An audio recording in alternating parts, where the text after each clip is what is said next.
Welcome or welcome back to my channel. Thank you so much for being here. My name is Felicia. First of all, I'd like to apologize to you. I know it's been a few months since I have made a video, and part of that is I've been out of town, and part of it is the editing process has just been kind of overwhelming. So I'm trying to figure out an easier way that doesn't take quite as much time. So hopefully I've got a new plan for that and I can continue with my videos. So I am still working on my trip, my retirement trip, where I started in Romania and ended up in Croatia, and I visited several countries in between. And this time we are going to be talking about beautiful North Macedonia. I don't know about you, but I really didn't know a lot about Macedonia. I mean, I'd heard of it in the Bible, but other than that, I really didn't know much about it. So I did a little bit of research and I picked two different locations to visit in North Macedonia. The first one is called Skopje, and I stayed there for 3 nights. And then I went to Ohrid and stayed there for 4 nights. So I rode a 5-hour bus ride from Sofia, Bulgaria to Skopje. And during that time, I had 2 passport checks, both leaving Bulgaria and arriving in Macedonia, and some bathroom breaks too. So the bus ride was fine. It was a long bus ride, but it was fine. I don't know if you're aware, but in the Balkan countries, the main form of public transportation is bus. Most of them are very clean, newer looking, air conditioning, etc. So no problems on the bus ride. When I got there to Skopje, I took a cab from the bus station to my hotel in the middle of town. So I had booked an unusual hotel in Skopje, right in the center of town, and it's like either a boat or a ship. It was big and it's on water, and they had turned it into a hotel. So it was really a neat experience to stay there. In Skopje, which is the capital of Macedonia, it's known for its statues. So there was over 400 statues there. So I checked into my hotel, and they took me to my room, which all the rooms are below deck. And so I went to my room. It's a nice, good-sized room with a nice bath, a small bathroom, but a nice bath. And I had a porthole as my window to look out over the water. So it was really neat. Then there's 3 floors. So the middle floor is the lobby area and just a sitting area. And then the top floor is a restaurant, and there's an outside seating area there also. So it was a really neat experience. It was only $70 a night, which I thought was really reasonable. So after I got settled in my room, I decided I need to make my first stop an ATM. So I looked on Google and found an ATM that was pretty close, but it took me a few minutes to complete that transaction, mainly because I was getting 5,000 dinar out, and it just sounded like such a huge amount that I kept rechecking myself to make sure that I was only getting $86. So anyway, that worked out fine. Double checked my bank after that. It was all fine. So while I was in Skopje, I saw lots of statues, the town square, a couple of bridges, including a stone bridge from the 15th century. I saw the place where Mother Teresa was baptized. She was born in Skopje. Unfortunately, it was closed the day that I visited that, so I didn't get to see the inside of it, but I did see the outside, and there was a neat statue of her outside of it. I also saw the old bazaar with lots of shops and cafes and restaurants. I did see some homeless people and a few beggars. I guess homelessness is common in the whole world. So it wasn't a great bother, but that you do need to be aware of that. Skopje was an interesting town. I loved all the statues. I loved the food, people watching. It was very interesting. And the signs there were in Macedonian and in English. So as far as the street signs, they were kind of, pretty easy to read. I did end up using my translator app quite a bit there. Not a lot of English was spoken there, but it was definitely a neat place to see. Then I had a 3-hour bus ride to Ohrid, North Macedonia. And I had read that this was on a beautiful Lake Ohrid, a beautiful town, and it definitely was. But before we talk more about Ohrid, I want to tell you about the crazy bus ride on the way there. So it was a 3-hour trip there, and I went to the bus station looking for my bus, and it ended up being a van, which is fine. It was a white passenger van. I don't know, 12, 13 people could ride in it. Newer air conditioning. The driver was nice, although he didn't speak any English at all. Anyway, there was 3 other people on there, and so I got on there. I was the 4th person, and I thought, okay, this ride will be okay. Well, after an hour and a half in the van, every person had gotten off at a stop except for me. So it was just me and the bus driver, which I thought, that was fine. And all of a sudden, he pulled over on the side of the road, and he said, that he would be right back. I understood by his motions that he would need to make a stop for some reason, and he'd be right back, which is fine. And so he got off, and he was gone like 10 or 15 minutes, and I'm thinking, what is going on? Well, he finally got back to the van, and he motioned for me to get off, to get out. And I'm thinking, what is going on? Well, he gets my suitcase out, and he's saying, follow me. So I go behind him, and we cross the street, and we go to this parking lot. And in the parking lot is a lime green old bus that is really full of people. And I'm thinking, okay, what's going on here? So he motions to the bus driver. The bus driver takes my luggage and stows my luggage underneath it. And then my driver gives me some coins and puts them in my hand, and then says goodbye, waving goodbye. And I'm thinking, okay, I guess I'm transferring over to this bus. So I get on the bus, and it is just packed with people, but there's a couple of open seats, and one is about 5 rows back with this elderly gentleman on there.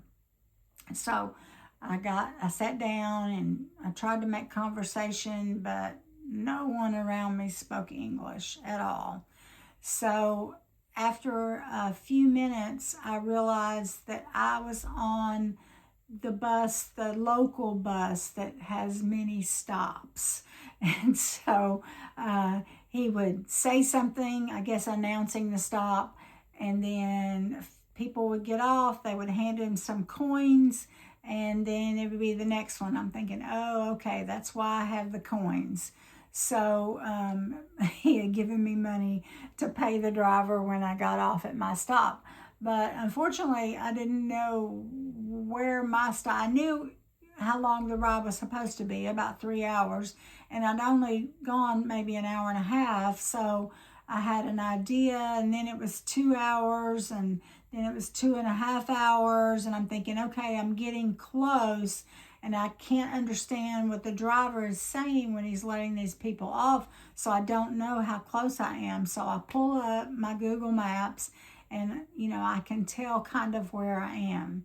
So we make another stop. The driver announces the stop, which I don't understand, and I turn to the man beside me and I say, Ohrid? And he said, no. And I'm like, okay. And then we go a little further. The driver stops again. I look around. I say, Ohrid? He says, no.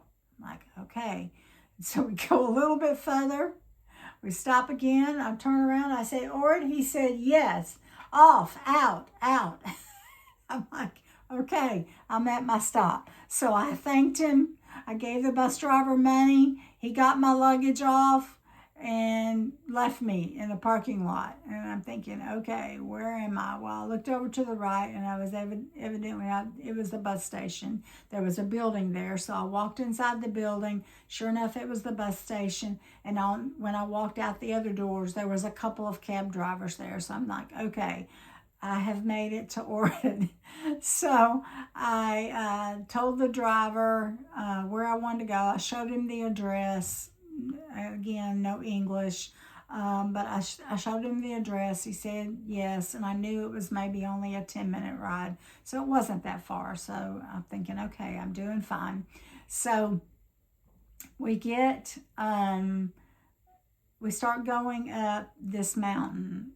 Well, I guess it's a big hill. It felt like a mountain because it's going up on this cobblestone road, so it's bumpy, bumpy, bumpy, bumpy. Up this road, and has switchbacks going back and forth up this high. And when we get to the top, we're there at my guest house. So I got out, double checked that the sign in front of the place was where I was supposed to go, and it was. So I got out there, and I knocked on the door, and the man that lives there let me in. So evidently it was this man's and wife, their house, and they had built onto it like 3 different apartments in there that you could, and they rented them out. So I was really happy that he took me up to my room, because it was up 2 really long flights of stairs, and then no elevator, and he unlocks the door, hands me the key, and we go in, and really nice room.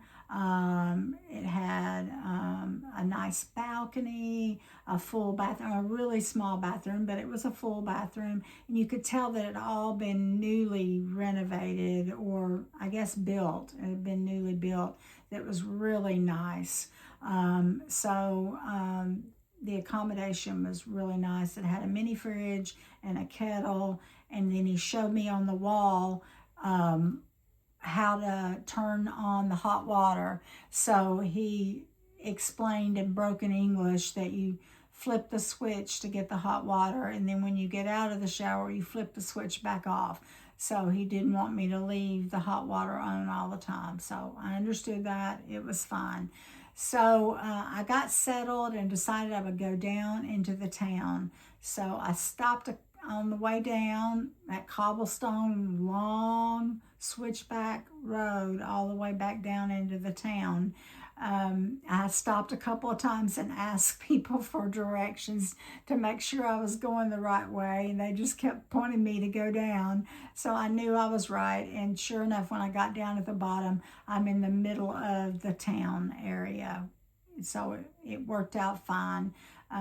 Really nice beachy feel to the town. Had lots of shops and restaurants, cafes, and it overlooked beautiful Lake Ohrid. It was the bluest water I believe I've ever seen.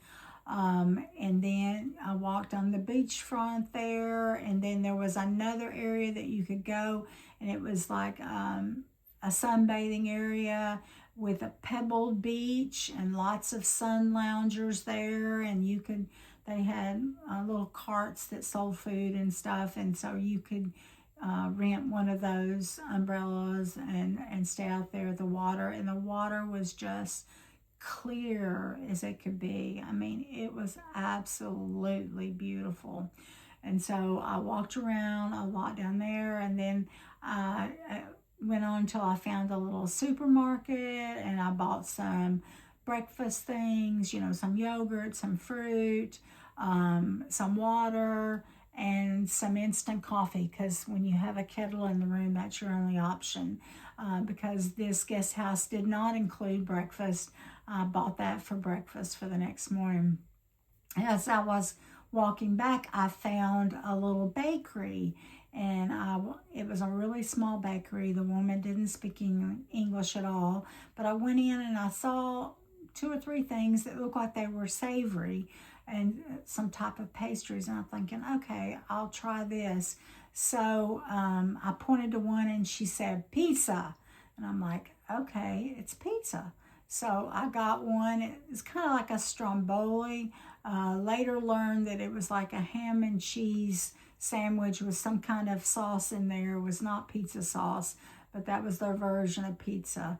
It was really delicious. And then I went down and looked for some lunch. I had a late lunch, and they had the most beautiful Skopje salads there.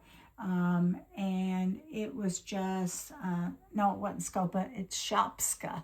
Shopska salad, that's what it is. It's cucumbers and tomatoes and peppers and onions and some type of olive oil dressing. It was so fresh and beautiful tasting that I ended up having that every day for lunch. So it was such a long way down to the town on that cobblestone road that while the time I was staying there, I had breakfast in my room, a late breakfast, and then I would go down into the town and walk around and see different things and, look at the beachfront, go to the beach area, and then I would have a late lunch and get a salad of some type. Then I would walk to the grocery store, get breakfast or whatever snacks I needed, and then I would get one of those pizzas for dinner. So, and I would go back to my room and sit out on that balcony, and it was the most beautiful view ever. You could see the water and the tops of the buildings, and it was just gorgeous. So I do recommend staying there if you'd like to. I'll leave the information down in the description in case you'd like to stay there, but be warned that it's a long walk down into the town each day and then back up to your room. There are some places to stay down in the actual town area if you would rather do that. But I enjoyed my time there so much. While I was there, not only did I go in all the different shops and etc., the beach area and the beachfront, there also was a paper making shop that I went to where they made their paper and then they printed on it. They had prints. Really, really neat place to go. I also went and saw the Saint Sophia Church from 1035. I bought some bracelets from some children who were selling their bracelets down that long walk. And I also got some Ohrid pearl earrings. So these are really special earrings, and there's two different families there in Ohrid. They've been making these pearls for 100 years. So you'll want to, if you go there and you want the official Ohrid pearls, you'll want to go to one of those two places. I'll put that down in the description for you also. So they're beautiful pearls, and they're not made in the traditional way with oysters. They're made from shells from the Ohrid Lake, and they are absolutely stunning, very beautiful. And I thought reasonable, like $30 is what I paid for my earrings, which I thought was very reasonable. So if you go there and you want the Ohrid pearls, make sure that you go to two of the families that have been doing it there for a long time to make sure that you get the official Ohrid pearls. So I truly enjoyed my time there in North Macedonia. I definitely wouldn't mind going back. In fact, I wish I had had more time to stay there. It was such a nice place to visit. So I would definitely recommend you going there, and I would recommend you going to North Macedonia in general Don't let the language or the transportation scare you off. You definitely should visit. It's a beautiful place. I hope you've enjoyed this video about North Macedonia and my time there, and I hope that you'll visit it for yourself. If you have any questions, make sure that you put them down in the comments, and I'll be glad to give you whatever information that I can. And I hope to see you in my next video.